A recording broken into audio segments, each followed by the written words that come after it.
আমাকে বলতেছিল, মুখস্থ করা ছিল যে তুমি বলো স্বাধীনতার জবাব যেগুলি বলা হয়, তো ডিজেপি অবস্থায় চোখ বাঁধা। মোট কথা হলো আয়নাগরে যাওয়ার পর একদিন হঠাৎ করে ভোর রাতে আমি আদমির সাথে দেখে ফেলে তো বলা যায় আমি দেখছি। আমি অনেকক্ষণ আশেপাশে চিৎকার করি, আমি এখন যা বলছি শপথ করে বলছি, সত্য বলছি। তখন আমি চিন্তা করি কী করা যায়। ওইখানে একটা ছেলে ছিল, তার হাতে অনেক প্রেমের চিহ্ন, সিগারেটের ছেঁকা দেওয়া। এই ছেলেটা আবেগ প্রবণ কাজে লাগানো যাবে। তো প্রতিদিন আমি তাকে বলতাম তুমি যমুনার ভিতরটা দেখে আসো, তারপরে কোথায় আছে। তা আমি বলতাম গুলশান 2 ডিজেপি সেফ হাউসে, উদ্দেশ্যপ্রণীতভাবে। একদিন সে খেপে যায়, আপনি খালি আবল তাবল বকেন, কোথায় আছেন। তাকে বললাম বেড 10,000 টাকা, আমি আছি গুলশান 2। সে এরকম করতে 1 লাখ টাকা পর্যন্ত পৌঁছায়। এর মধ্যে সে আগে বলে ফেলে যে আপনার কচুকের আয়নাঘরে। যখনই কথা বলছে আমি এটাকে ক্যাচ করছি, যাও তুমি তোমার সুপারিনটেন্ডেন্টকে নিয়ে আসো। সুপারিনটেন্ডেন্ট হলো ওখানকার যে ইনচার্জ, ও এখন পুরা ডিপ বাকি, আমি পুরা ডিপ বাকি যাওয়ার, ও এখন হত আসে কী হইল ঘটনা। এই লোকের সাথে প্রায় কথা বলি, এখন এই কথা বলতেছে। আমি ডেকে কেন তুমি যে বেইমানি করলা ডিজেফের সাথে বলে দিব। এখন যা বলে তাই করে, যাও আদমি স্যারের সাথে দেখা করে আসো, সালাম দিয়ে আসো। আদমি স্যার জানতে পারলো 9 ডিবের ডিউসিকে, সেনাপ্রধানকে, যখন সেনাপ্রধান আদিত ছিল স্যার, মানে এই হলো আমার সম্পর্ক।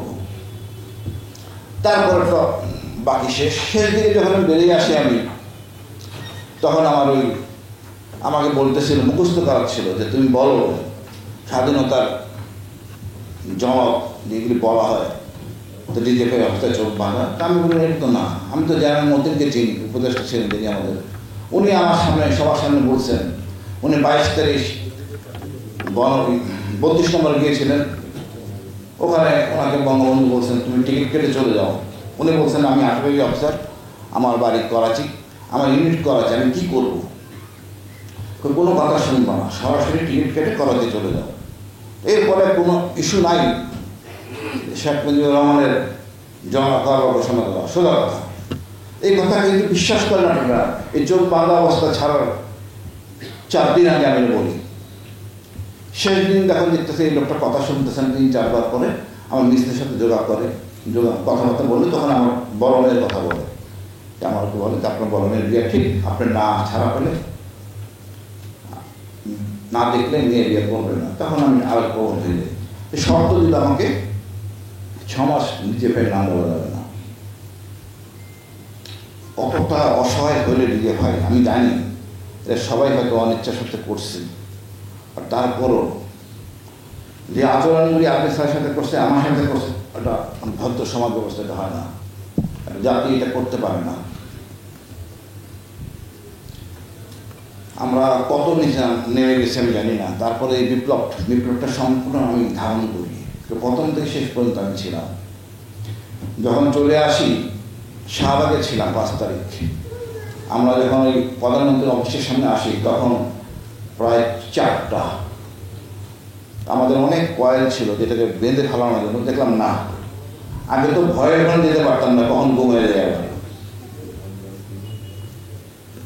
তারপরে কিন্তু ফিরে আসি আমরা যখন 5 তারিখ, তখন আমার সারা বাসায় খাওয়া দাওয়া করে 3 মোটরসাইকেল 9 জন ফেরত যাচ্ছি কারণ বাজারের পাশে দিয়ে। তখন হিজড়ারা আসতেছিল, বলতেছিল শেখ হাসিনার ঠিকানা মোদির বিছানা। আমার কাছে খুব লজ্জা লাগতেছিল, বিব্রত লাগতেছিল। আমার জীবনের প্রথম আমি কিন্তু ইউটিউবে ঘোষণা দিতে, ফেসবুকে বলতেছিলাম আদমি স্যারকে ছাড়ার জন্য 3 ঘন্টা সময় দিয়েছিলাম।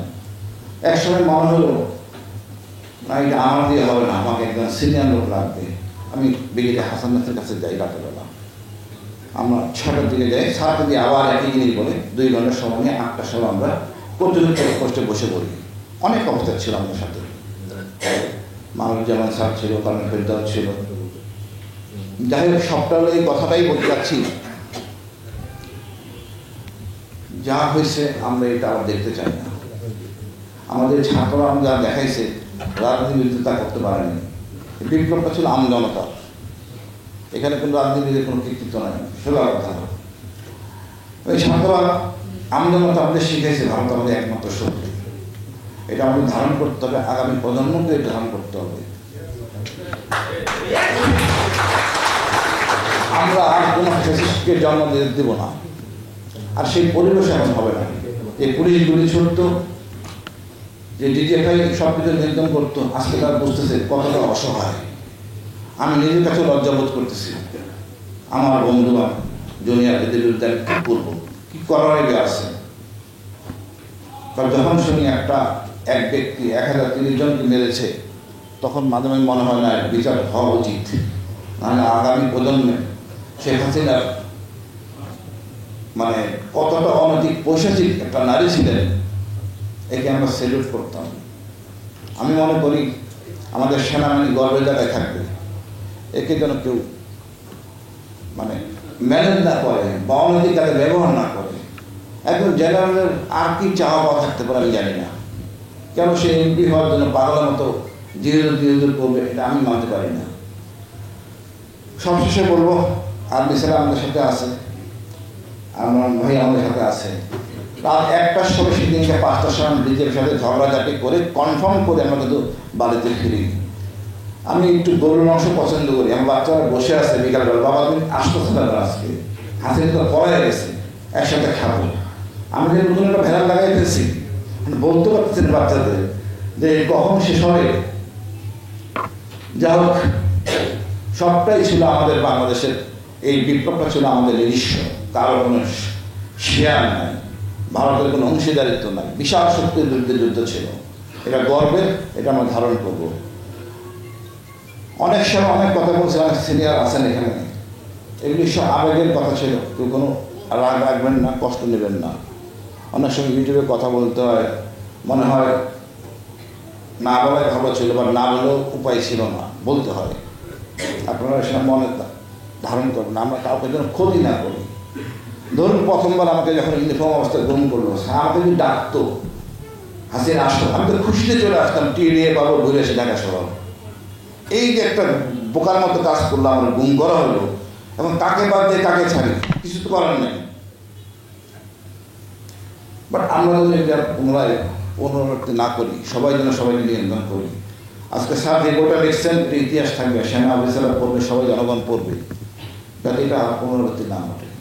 আমরা চাই না মিডিয়ার মতো একটা অনৈতিক কাজ দেশে ঘটুক, এরকম সেনাপ্রধান আমরা চাই না। আমি আমার জায়গায় থাকবো, একজন প্রধানমন্ত্রী হইতেই পারে, বা সে তো সেনাপ্রধানের বেশি জ্ঞানী না, তার কথা কেন শুনতে হবে? এক বিডিআর মেসাকার সকল অবক্ষয়ের জন্য দায়ী। আমরা আবার বলে দাঁড়াবো, আমরা সবাই জানি ধারণ করবো, ভারত আমাদের একমাত্র শত্রু, এটি আমাদের যথেষ্ট, এটি আমাদের প্রাপ্তি। ধন্যবাদ।